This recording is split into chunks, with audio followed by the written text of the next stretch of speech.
এটা কোথায় দেখেন তো, কেউ চিনতে পারবে কিনা? কে বলতে পারবেন এটা কোথায়? তাহলে কমেন্ট বক্সে একটু বলে যান। হাঁসের ডিম এত বেশি কেন? হাঁসের ডিম কত? 25 টাকা করে। আর মুরগির ডিম?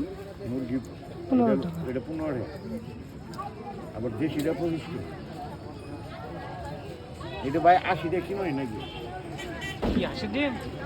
কি কয়? হেই।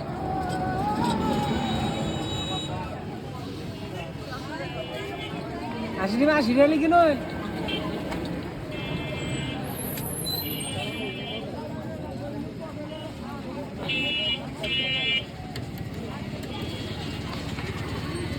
সত্যি ট্রেনে তুমি এলে